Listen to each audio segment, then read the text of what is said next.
రామాయణంలో 6వ కాండ అయిన యుద్ధకాండలో ఉన్నాం. రామరావణ యుద్ధం చండప్రచండంగా జరుగుతోంది. హనుమ రావణుల మధ్య యుద్ధాన్ని లాస్ట్ ఎపిసోడ్లో చెప్పుకున్నాం కదా. ఆ తర్వాత ఏం జరిగిందో ఈ ఎపిసోడ్లో చూద్దాం. హనుమతో యుద్ధం చేస్తూనే రావణుడు ఆ పక్కనే ఉన్న వానర సైన్యాధిపతి నీలుడిపై దివ్యాస్త్రాలు ప్రయోగించటం మొదలుపెట్టాడు. రావణుడు నీలుడి మధ్య యుద్ధం జరిగింది. రావణుడు నీలుణ్ణి తన బాణాలతో నిలువరించాడు. అప్పుడే నీలుడు ఒక్కసారిగా తన శరీరాన్ని ఒక చిన్న కోతిలా మార్చాడు. రావణుడి రథంపై ఉన్న ధ్వజంపై కోతి రూపంలో గెంతాడు. అక్కడ్నుంచి రావణుడి కిరీటం పైన అతని ధనుస్సు మీద పదే పదే గెంతుతూ రావణుణ్ణి నీలుడు తెగ చిరాకు పెట్టాడు. అప్పుడు రావణుడు నీలుడిపై ఆగ్నేయాస్త్రాన్ని ప్రయోగించాడు. అగ్ని చిమ్ముతో ఆ అస్త్రం నీలుణ్ణి దహించింది. అతను కింద పడిపోయాడు. కాని అగ్నిదేవుడి అంశతో జన్మించినవాడు నీలుడు కనుక అగ్ని అతన్ని ఏమీ చేయదు. అందువల్ల ఆ అగ్ని నీలుడి ప్రాణం తీయలేదు. నీలుడు మూర్ఛపోవడం చూసిన లక్ష్మణుడు ఆగ్రహించాడు. రావణుడి రథానికి అడ్డంగా లక్ష్మణుడు వెళ్లాడు. వానరులతో కాదు తనతో యుద్ధం చేయాలని లక్ష్మణుడు ధనుస్సు ఎక్కుపెట్టాడు. వారిద్దరి మధ్య చాలాసేపు దివ్యాస్త్రాలతో యుద్ధం జరిగింది. ఇద్దరూ సమఉజ్జీలుగా ఉన్నారు. చివరికి రావణుడు ఆగ్రహించి బ్రహ్మ ప్రసాదించిన శక్తి అనే అస్త్రాన్ని లక్ష్మణుడిపై ప్రయోగించాడు. ఆ శక్తి అస్త్రం ధాటికి లక్ష్మణుడు సొమ్మసిల్లి పడిపోయాడు. లక్ష్మణుడిని తన స్థావరంలో బంధించాలని రావణుడు అతని దగ్గరకు వచ్చాడు. రావణుడు ఎంత ప్రయత్నించినా లక్ష్మణుణ్ణి అంగుళం కూడా కదల్చలేకపోయాడు. విష్ణు అంశ అయిన లక్ష్మణుడి శక్తి చూసి రావణుడు ఆశ్చర్యపోయాడు. లక్ష్మణుడు పడిపోవడం చూసిన హనుమ వేగంగా వచ్చి రావణుణ్ణి ఒక్క దెబ్బ కొట్టాడు. ఆ దెబ్బకు రావణుడు దూరంగా ఎగిరిపడ్డాడు. వెంటనే లక్ష్మణుణ్ణి ఎత్తుకొని రాముడి దగ్గరకు తీసుకువెళ్లాడు హనుమ. అంతటి బలవంతుడు హనుమ. ఇక లాభం లేదని రాముడే యుద్ధరంగంలోకి దిగాడు. రావణుడు భారీ శరీరంతో ఉన్నాడు. రాముడికంటే కనీసం 10 రెట్లు ఎత్తైన మనిషి. అప్పుడే హనుమ వచ్చాడు. రామా, నా భుజాలపై కూర్చొని రావణుడితో యుద్ధం చెయ్యి అన్నాడు.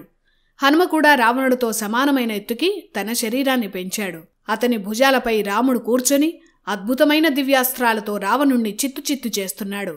రావణుడికి కనీసం అవకాశం కూడా ఇవ్వకుండా బాణాలతో ముంచెత్తాడు. హనుమ రాముడికి అనుకూలంగా ఎగురుతూ యుద్ధాన్ని మరింత తీవ్రంగా మార్చాడు. ఒక శక్తివంతమైన బాణంతో రాముడు రావణుడి గుండెలపై దాడి చేశాడు. ఆ దెబ్బకి రావణుడు రథంపై కుప్పగూలాడు. వెంటనే మరో బాణంతో రావణుడి కిరీటాన్ని రాముడు కొట్టాడు. కిరీటం కింద పడిపోయింది.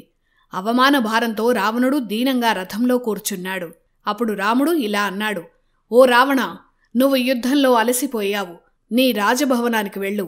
అలసట తీర్చుకొని శక్తి కూడదీసుకొని మళ్లీ యుద్ధానికి వచ్చేందుకు నేను నీకు అనుమతిస్తున్నాను. ఇక వెళ్ళి రేపు రా అన్నాడు. ఆ మాటలకు రావణుడు సిగ్గుతో చచ్చిపోయాడు.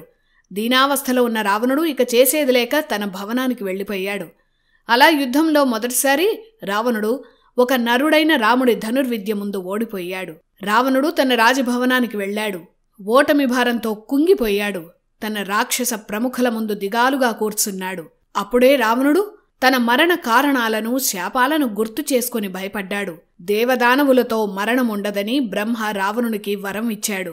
నరుడు తనకో లెక్కే కాదని రావణుడు అహంకారం ప్రదర్శించాడు. ఇప్పుడు ఒక నరుడి చేతుల్లో తన మరణం ఉండబోతోందా అని రావణుడు భయపడ్డాడు. ఆనాడు ఇక్ష్వాకు వంశంలో రాముడి పూర్వీకుడైన అనరణ్యుణ్ణి రావణుడు సంహరించాడు. నిన్ను చంపేవాడు నా వంశంలో జన్మిస్తాడని మరణించే ముందు అనరణ్యుడు రావణుణ్ణి శపించాడు. ఆ శాపాన్ని కూడా గుర్తు చేసుకుని రావణుడు భయపడ్డాడు. ఎందుకంటే ఆనాడు వేదవతిని రావణుడు బలాత్కరించబోయాడు. ఆ అవమానంతో వేదవతి ఆత్మాహుతి చేసుకుంటూ వచ్చే జన్మలో నీ మృత్యువుగా జన్మిస్తానని శపించింది. ఆ వేదవతే సీతగా జన్మించి పగ తీర్చుకుంటోందని రావణుడు భయపడ్డాడు. ఇంకో పక్క కైలాసంలో నందిని కోతిలా ఉన్నావని రావణుడు ఒకసారి అవమానించాడు. అయితే ఆ కోతులే నీ కొంప ముంచుతాయని నందీశ్వరుడు శపించాడు. ఇప్పుడు వానరులు నిజంగానే లంక కొంప ముంచారు. రంభను బలాత్కరించినప్పుడు ఇంకోసారి స్త్రీని బలాత్కారం చేస్తే తల పగిలి మరణిస్తావని కుబేరుడి కుమారుడు నలకూబరుడు శపించాడు. అలా తన శాపాలన్నింటినీ రావణుడు గుర్తు చేసుకొని ధైర్యం కోల్పోయాడు. వెంటనే రాక్షస సైన్యాన్ని అప్రమత్తం చేశాడు. శ్రీరాముణ్ణి సంహరించాలంటే కుంభకర్ణుడి వల్లే అవుతుందని రావణుడు అనుకున్నాడు. నిద్రపోతున్న కుంభకర్ణుణ్ణి నిద్రలేపి తన దగ్గరకు తీసుకురావాలని రావణుడు ఆజ్ఞాపించాడు. కుంభకర్ణుడు 6 నెలలు నిద్రపోతాడు. ఒక్కరోజు మెలకువగా ఉంటాడు. అలా కుంభకర్ణుడు అంతకుముందే ఒకసారి నిద్రలేచి మళ్లీ పడుకున్నాడు. అతను నిద్రపోయి అప్పటికి 9 రోజులే అయింది. అయినా సరే ఇప్పుడే కుంభకర్ణుణ్ణి నిద్రలేపాలని రావణుడు ఆజ్ఞాపించాడు. ఒక పెద్ద పర్వతమంత ఎత్తుండే కుంభకర్ణుడు తన 2 బాహువులతో రామలక్ష్మణులను నలిపి పారేస్తాడని రావణుడు అనుకున్నాడు. రాక్షసులు కుంభకర్ణుడు నివసించే ప్రాంతానికి వెళ్లారు. ఎటు చూసినా ఒక యోజనం వైశాల్యముండే ఒక కోట లాంటి భవనంలో కుంభకర్ణుడు నిద్రపోతూ ఉంటాడు. పర్వతమంత శరీరమున్నవాడు కనుక అంత పెద్ద భవనాన్ని తమ్ముడి కోసం రావణుడు నిర్మించాడు. కుంభకర్ణుడు వదిలే శ్వాసే పెద్ద సుడిగాలిలా ఉంటుంది. ఆ గాలికి అక్కడికి వచ్చిన సైనికులు ఎగిరిపడుతున్నారు. అతి కష్టం మీద సైనికులు కుంభకర్ణుడు నిద్రపోతున్న భారీ గదిలోకి వెళ్లారు. అక్కడ కుంభకర్ణుడు నిద్రపోతున్న మంచం కోళ్ల దగ్గర ఈ రాక్షస సైనికులు పిట్టల్లా ఉన్నారు. 100 మంది సైనికులు తాళ్ల సాయంతో ఆ మంచం మీదకెక్కారు. పెద్ద గుర్రు పెడుతూ నిద్రపోతున్న కుంభకర్ణుణ్ణి శూలాలతో పొడుస్తూ పెద్ద పెద్ద శబ్దాలు చేస్తూ నిద్రలేపడానికి ప్రయత్నించారు. కుంభకర్ణుని కాళ్ల వేళ్లంత కూడా సైనికులు లేరు. గట్టిగా శ్వాస తీసుకుని కుంభకర్ణుడు వదిలాడు. ఆ శ్వాస వల్ల వచ్చిన గాలికే 100 మంది సైనికుల కింద పడిపోయారు. అతని నోరు పాతాళంలా భయంకరంగా ఉంది. ఇక ఇలా కాదని ఒక 1000 మందికి సరిపోయే మాంసాహారాన్ని కుంభకర్ణుడి దగ్గరకు తెచ్చారు. అయినా కుంభకర్ణుడు లేవలేదు. 1000 మంది రాక్షసులు వారి ఆయుధాలతో కుంభకర్ణుడిని ఇష్టం వచ్చినట్లు కొట్టారు. వారి కత్తులు కుంభకర్ణుడి ముందు పూచిక పుల్లల్లా కూడా లేవు. కుంభకర్ణుడు చిరాగ్గా ఒక్క విసురు విసిరాడు. ఆ విసురుతో ఆ ఆయుధాలన్నీ కింద పడిపోయాయి. పెద్ద పెద్ద భేరీనాదాలు తెచ్చి చెవుల్లో రక్తం వచ్చేలా వాయించారు. సాధారణ మనుషులు ఆ శబ్దానికి చనిపోతారు. కాని కుంభకర్ణుడికి చీమ కుట్టినట్లు కూడా లేదు. ఎంతకీ ఆ ఘోర రాక్షసుడు నిద్ర లేవడం లేదు. ఆఖరికి గుర్రాలను, ఏనుగులను, ఒంటెలను కూడా కుంభకర్ణుడి మీద నడిపించారు. అంటే కుంభకర్ణుడు ఎంత భారీ రాక్షసుడో రామాయణంలో ఈ వర్ణనే చెప్తోంది. ఇలా ఎంతోసేపు ఆ సైనికులు కుంభకర్ణుని హింసించినా కూడా అతనికి చీమ కుట్టినట్లు కూడా లేదు. చివరికి ఆహార పదార్థాల వాసనకు ఆకలి వేసి ఆవులిస్తూ కళ్ళు తెరిచాడు. అంతెత్తు ఉన్న కుంభకర్ణుడు నిద్రలేస్తూనే తన చుట్టూ పేర్చిన మాంసాహారాన్ని ఒక్క ముక్క కూడా వదలకుండా క్షణాల్లో తినేశాడు. అప్పుడు సైనికులు అతని చుట్టూ చేరారు. సైనికులతో కుంభకర్ణుడు ఇలా అన్నాడు, నన్ను బలవంతంగా ఎందుకు లేపారు? అన్న రావణుడు క్షేమంగానే ఉన్నాడా అని అడిగాడు. ఎంతో అపాయం ఎదురైతే తప్ప తనను లేపరని కుంభకర్ణుడికి తెలుసు. అప్పుడు మంత్రి యుపాక్షుడు కుంభకర్ణుడి దగ్గరకు వచ్చాడు. కుంభకర్ణ, ఒక నరుడు లంకలో విధ్వంసం సృష్టిస్తున్నాడు. దేవతలను కూడా భయపెట్టిన రావణుడు కూడా ఆ నరుడి ముందు ఓడిపోయాడు. పర్వతాల్లాంటి వానరులు లంకను చుట్టుముట్టారు. సీతను అపహరించడం వల్ల వచ్చిన అనర్థమే ఇదంతా అని యుపాక్షుడు జరిగిన యుద్ధఘట్టం అంతటినీ కుంభకర్ణుడికి వివరించాడు. ఆ మాటలు విన్న కుంభకర్ణుడు ఆగ్రహంతో ఆవేశంతో ఊగిపోయాడు.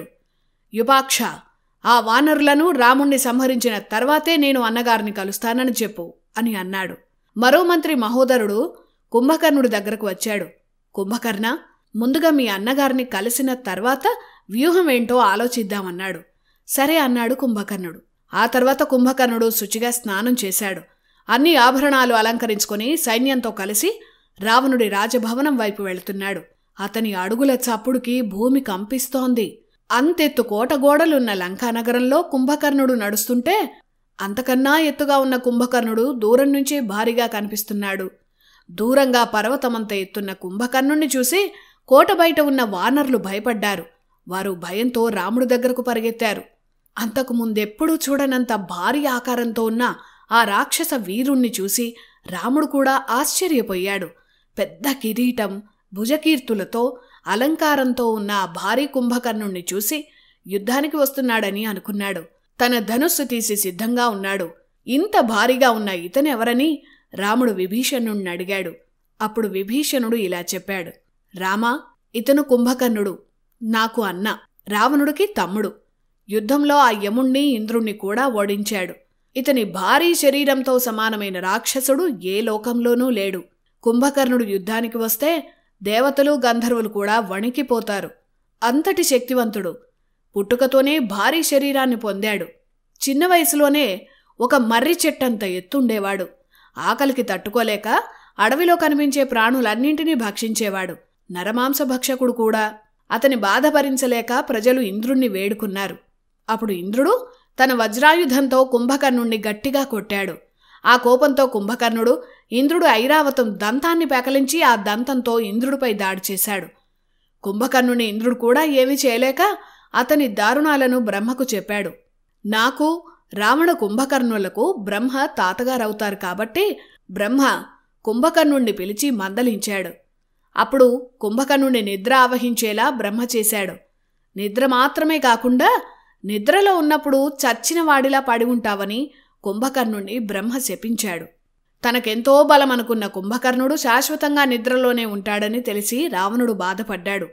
బ్రహ్మను రావణుడు బతిమాలుకున్నాడు. మధ్య మధ్యలో లేచి తనకు సహకరించే విధంగా కుంభకర్ణుడికిచ్చిన శాపానికి పరిహారం చూపాలని బ్రహ్మను రావణుడు వేడుకున్నాడు. అప్పుడు 6 నెలలు కుంభకర్ణుడు నిద్రపోతాడని, ఒక్కరోజు మేలుకుంటాడని, మళ్లీ 6 నెలలు నిద్రపోతాడని బ్రహ్మ ఆ శాపాన్ని సవరించాడు. మధ్యలో బలవంతంగా లేపితే అది కుంభకర్ణుడి మరణానికి దారితీస్తుంది. ఆ విషయం రావణుడికి తెలుసు. అయినా సరే తప్పని పరిస్థితుల్లో కుంభకర్ణుణ్ణి నిద్ర నుంచి లేపాడు. రామా, ఈ కుంభకర్ణుడు ఒక్కరోజులో మన సైన్యాన్నంతటినీ ఆహారంగా తినేయగల శక్తి కలిగినవాడు అని విభీషణుడు కుంభకర్ణుడి గురించి అన్ని వివరాలు వివరంగా చెప్పాడు. కుంభకర్ణుడు నేరుగా యుద్ధానికే వస్తున్నాడని అనుకుని రాముడు తన సైన్యం అంతటినీ సిద్ధంగా ఉంచాడు. కాని కుంభకర్ణుడు రావణుడి రాజభవనంలోకి వెళ్లాడు. అక్కడ కుంభకర్ణుడు కూర్చునేందుకు వీలుగా రాజభవనం బయట ఒక పెద్ద ఆసనం వేయించాడు. అలా రావణ కుంభకర్ణులు కలిశారు.